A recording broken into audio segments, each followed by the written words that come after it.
I think one of the things that I was reminded early on is that it's really important to treat people well, because that's what they're going to remember, how you made them feel. And if you help them out with a problem, or maybe delivered bad news but did it in a kind way and treated people with that respect, that has been something that I kind of use as a touchstone throughout my day-to-day, really.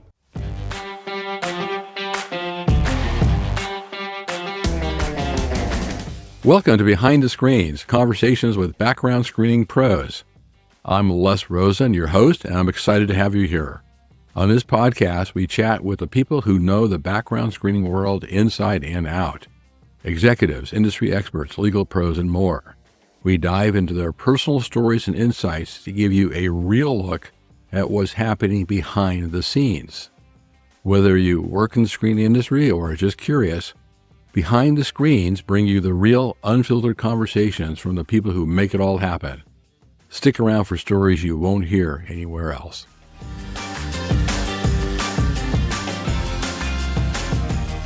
And ladies and gentlemen, welcome to this episode of Behind the Screens, Conversations with Background Screening Pros. And today, once again, we have just a tremendous pro, a person who I have been honored to have known for many years, none other than Ms. Angela Preston. Angela, welcome to the program. Hi, Les. Thank you for including me in this auspicious group.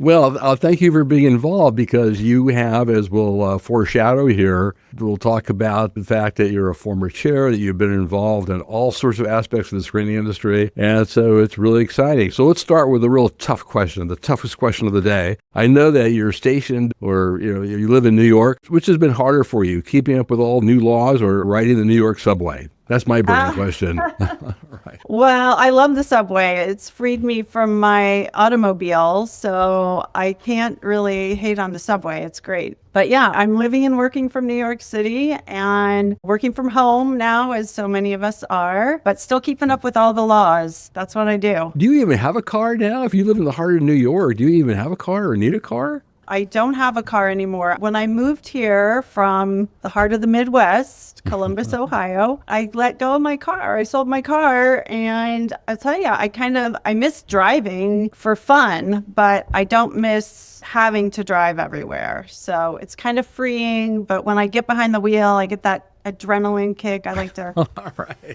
get in a rental and go. All right. Well, I'm talking to you from California, where, having a car is like having oxygen. You got to have it. So anyway, that's got to just be really exciting to be in New York, and you step out your door and you go left, right, or straight, and there's just wonderful restaurants and shops and things to do and things to see. It's just so much fun, I bet. Yes, I love it. No turning back for me. I'm here. So I do enjoy it and take advantage of it for sure. All right, quick question. Yankees, Mets, or the Cleveland Guardians? Oh my gosh. I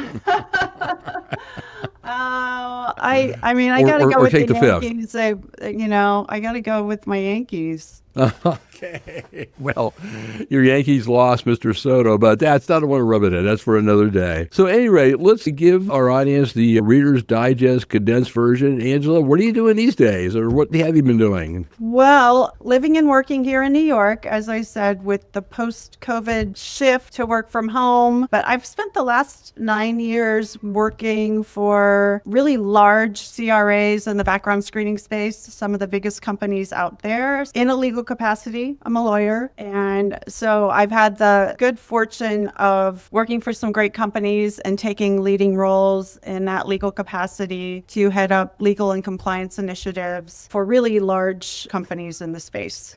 Now, tell us about your path, because and I love the fact when people say in a legal capacity, I assume it's not in an illegal capacity, but if you're working as a lawyer. But tell us about your path to get there, because I knew you from before when you were with previous firms, and now you're with some very large firms. So how did all that come about, and what's been the change or the differences?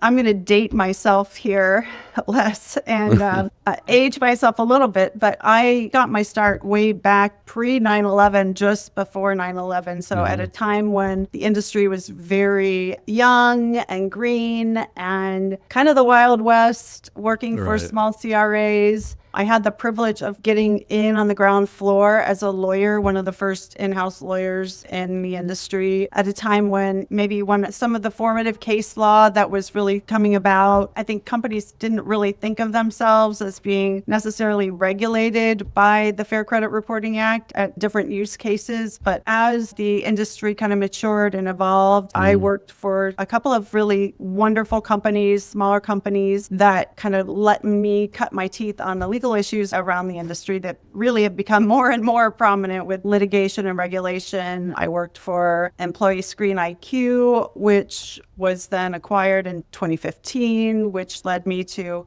then working for bigger companies and then kind of moving up to publicly traded companies, which has really been sort of an evolution. I've kind of ridden the wave of the growth of the industry as it happened. So you go back to Jason Morris, Nick Fishman, and Kevin Bachman back at the Employee Screen IQ days as well. Absolutely. Yeah. Yes. I won't ask you to spill any information about those guys. I have photos. I don't need it. It's okay. I always like to tell the anecdote, and Jason will tell you this too. I think that Jason and Nick like this anecdote, but when I went to work for them, I made a point when I was asked, why do we need you? Why do we need a lawyer? And I had said, you need my perspective and kind of to keep an eye on things and legal and regulations. And then when they asked me during my first performance review, well, what do you think of the role? What do you think of the job? And I said, well, I didn't realize I was going to be babysitting the owners of the company.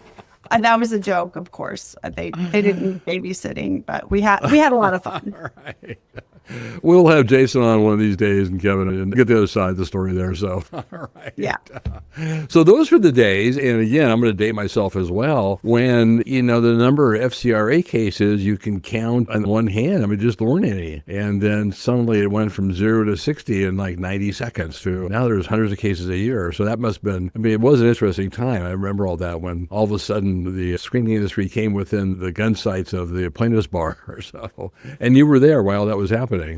Right. Yeah. And I do think that, having to kind of take a step back and take a look at how the technology was also impacting the business, because that was sort of happening on a parallel path. We were being subject to this regulations and this federal law, and states were adopting, additional laws that we had to be aware of. And at the same time, technology was happening so rapidly and changing the way that we were doing work that there were a lot of things happening at the same time that were causing a lot of rapid change in the industry from a legal and a risk perspective. So yeah, it was very exciting to kind of be in on that and be in a new area of law as it was evolving in real time. And then you got to go from the new areas of laws evolving to the global perspective of a large CRA, right? Much different. Sure. Yeah. A lot of less litigation in non-US parts of the world, but the similar trajectory of a lot of concern around candidate rights, privacy rights. Right. And while we don't have maybe the litigation currently that we would have in the US, we definitely have similar concepts, similar legal concepts to really protect the rights of the candidate. And the way that we're doing business, we have to look at things through the same lens, even if it's different laws that are applied across the globe. So, your portfolio is just gigantic because you just take the United States and then you multiply it by, there's a number that I hear, 256 political divisions in the world, not necessarily countries because there's more subdivisions than there are countries. And all of those having privacy laws and different ways of doing things. And you have to follow all that as well?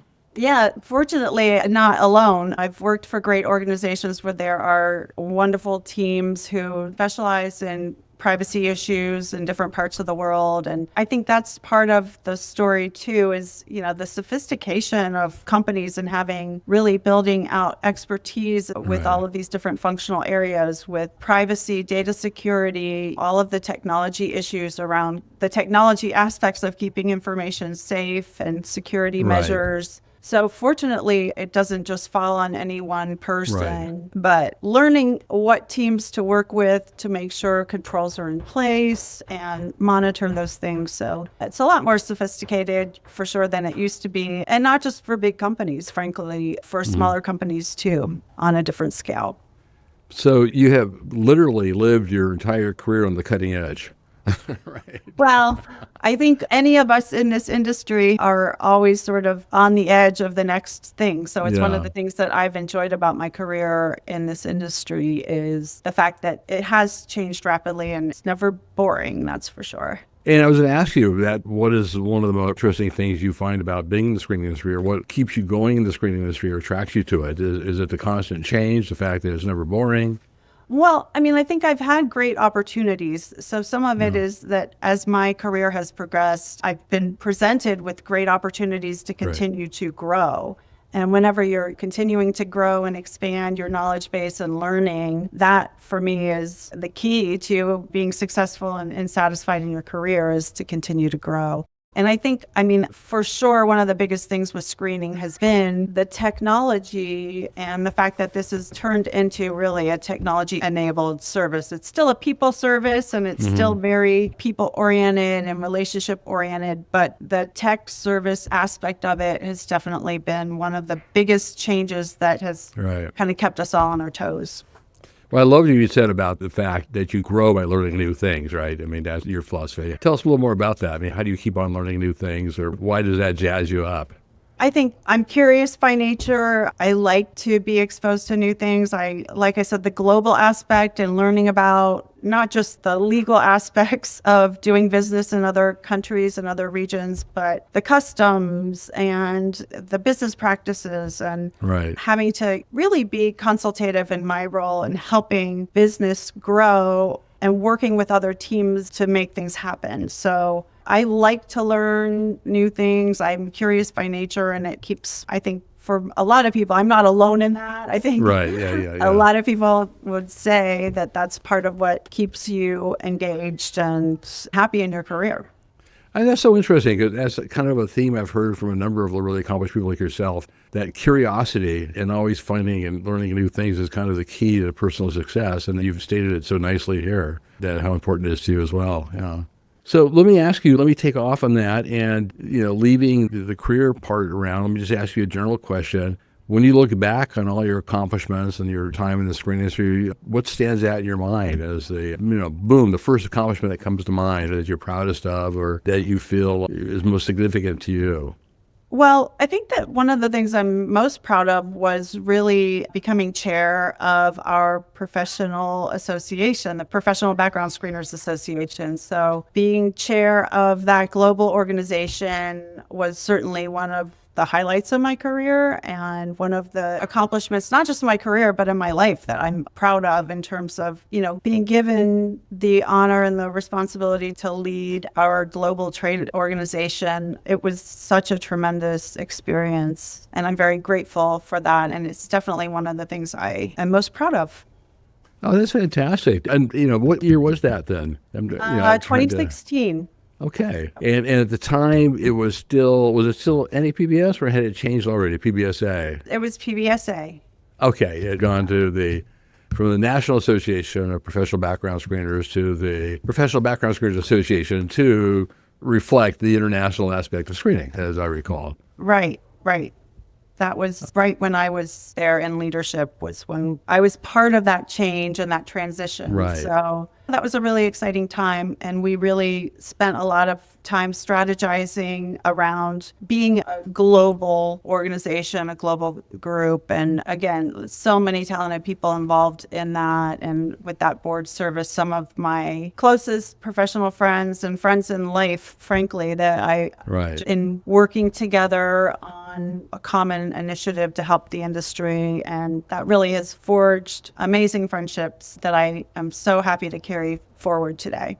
And I think people don't often, when you don't realize that when a person has gotten to the pinnacle of being the chair of the board, that's really the tip of a long iceberg, right? I mean, it's a long, winding road to be on committees, chair a committee, be on the board, become secretary, treasurer, whatever the progression was, right? Can you tell us about that? Yeah, no, I mean, you work your way through the organization, really. I started out working on committees, working on the government relations committee and, chairing different special task forces and participating in the Hill Day and doing a lot of that special GR work and then working as a board member and then kind of working your way through the chairs. So yeah, it's a commitment. It's a time commitment, but it definitely, it pays off in terms of the value that we all take away from that work. And it's also given me, that's how I've learned a lot about the industry, was doing that work, being in the field and participating in calls and sometimes just listening and learning. And you use the phrase you were on GR, I mean, Government Relations Committee, right? And yeah, government relations. Yeah. Yes. To me, that's always seemed like the hardest committee to be on because there's things happening in the federal level, in the agencies, in the 50 states that occasionally I sat through those GR calls and stayed awake. It's just the amount of detail and the amount of things on the horizon is just astounding. Yeah, well, we used to do everything just on a volunteer basis. And then as the association has grown, we were able to hire and work with more consultants and have more paid help in that area. But we're still on a tight budget. We're still a very lean, volunteer-driven organization. And really, some of the most important work happens at the grassroots level on the ground in the states. So given your unique perspective of having started more or less at the bottom as an attendee and a volunteer, and then raising through the ranks and being recognized as the chairperson of the entire organization, what's your advice to people that are in the industry who haven't really participated that much or are starting? What would you tell them would be the value of just rolling up your sleeves, jumping in and getting involved in PBSA? Well, the value is, you learn so much. When I started out just as a volunteer, I was really just, like I said, curious about, there was a lot I didn't understand about the industry. And I would definitely say, if you're new to the industry, or even if you've been in the industry for a while and you want to expand your role or learn more, it's a great opportunity to meet with other professionals who are doing similar work in similar situations. I would say there's no downside to getting involved other than a time commitment, which you can control the time commitment. You can say, okay, I can only do this much. But even if it's just listening in and, chiming in when you have a question, asking a question is participation.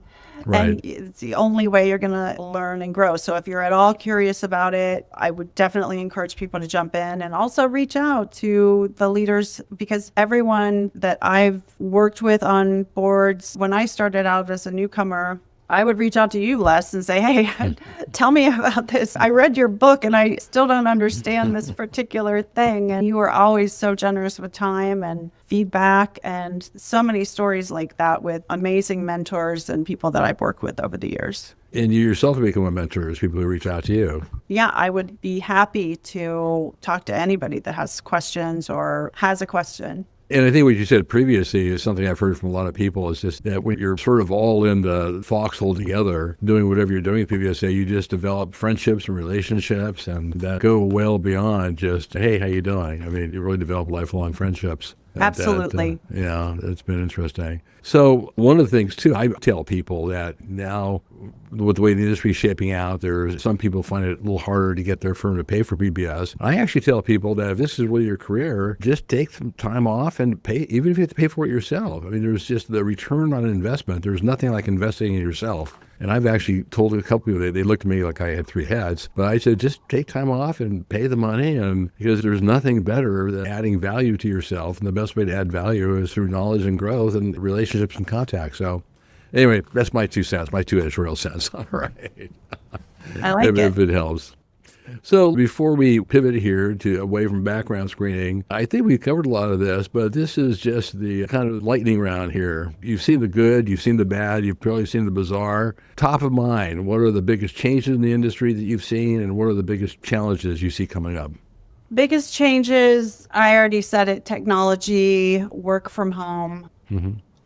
I think, sure, there's regulation. There's always going to be regulation. We're a regulated business. That's going to continue. In the U.S., we're going to always have litigation that keeps, people like me busy. But I think that the biggest game changers have really been just this being technology driven.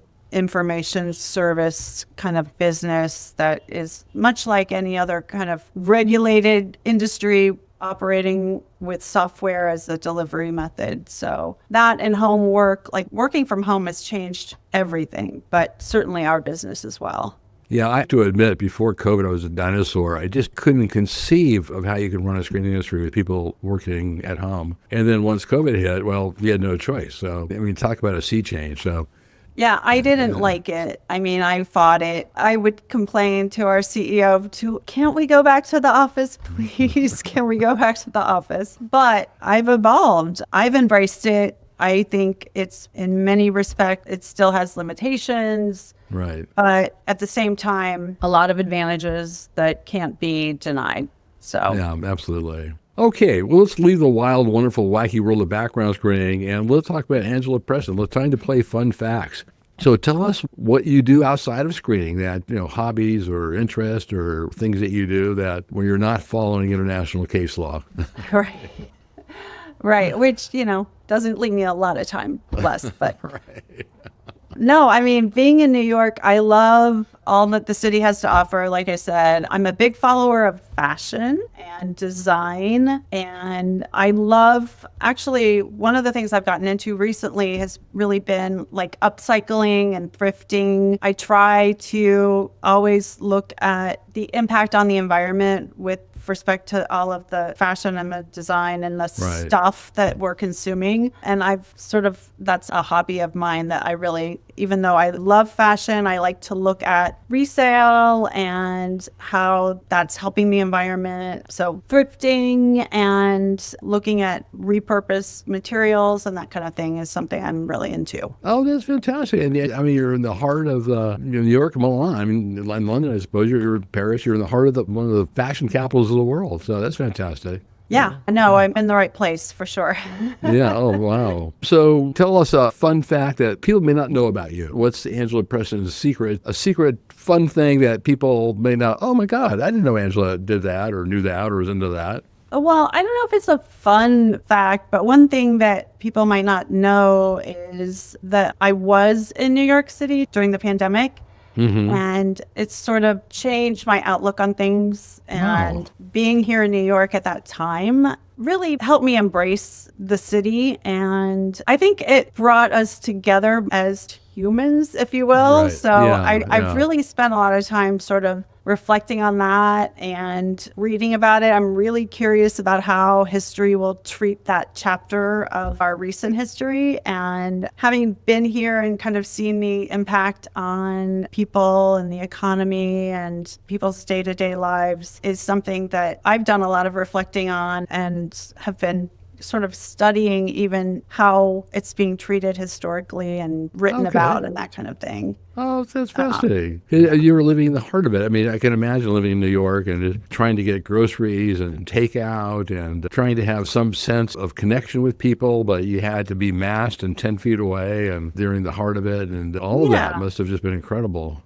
Yeah, the impact was probably a bit more severe here than elsewhere in the country, even in the world, although I did have friends around the globe that were similarly impacted in big cities. But, being in a big city and having that experience, it kind of cemented, I didn't expect to be living and working. And a lot of people in New York have small homes and small spaces. And kind of adapting to that lifestyle within a big city like this, but also it helped me get to know my neighbors and relying on community and neighborhoods a lot more, which was, something that people don't really think about that in New York City. Right, yeah. As being like community and neighborhoods. And I guess for those of us who are here and living and working here, I felt like that brought us together a lot more as a community. And it's something that, I'm very interested to kind of read about and continue to see how that impact carries forward. That's interesting.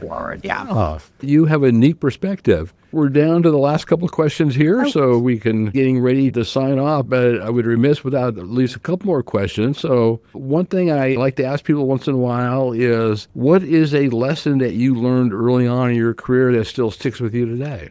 I think it's about how you treat people and treating people well. I've been very fortunate to have a lot of success in my career. And I think it was Maya Angelou who said, people will forget what you said, people will forget what you did, but they will remember how you made them feel. And I try to carry that forward in my work and my interactions in my community and with my friends, even within my friends and family. We kind of get into this bossy lawyer mode, and it doesn't always serve you well. You really need to remember, like, everybody is coming from a different point of view. You don't know how people are showing up today. You know, people are jumping on a Zoom call or having to go on camera. There's a lot of day-to-day stress involved with that. So I think one of the things that I was reminded early on is that it's really important to treat people well, because that's what they're going to remember, how you made them feel. And if you help them out with a problem, or maybe delivered bad news but did it in a kind way and treated people with that respect, that has been something that I kind of use as a touchstone throughout my day-to-day, really. That's Don't fantastic. always succeed, but I do try. Well, no, and you do great, and that's fantastic advice that people remember how you make them feel, and you always have to keep in mind that you don't know what the other person has been through when you have interactions. Oh, that's fantastic. Well, Angela Preston, it has been a fantastic pleasure to have you as a guest on Behind the Screens, Background Screening Pros. Let me turn the mic back to you for the final word. Do you have any closing thoughts you want to share? The stage is yours.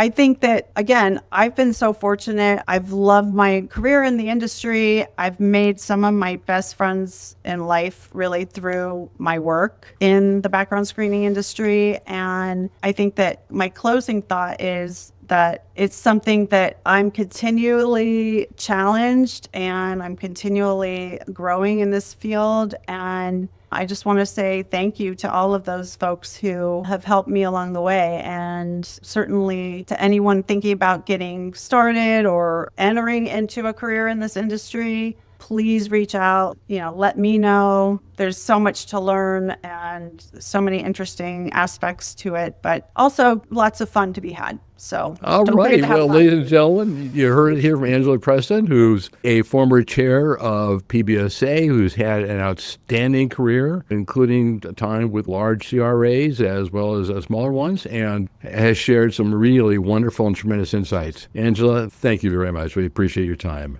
Thank you, Les. And ladies and gentlemen, this will conclude the episode, and thank you for listening to this episode of Behind the Screens and with our background screening pro, Angela Preston. Thanks.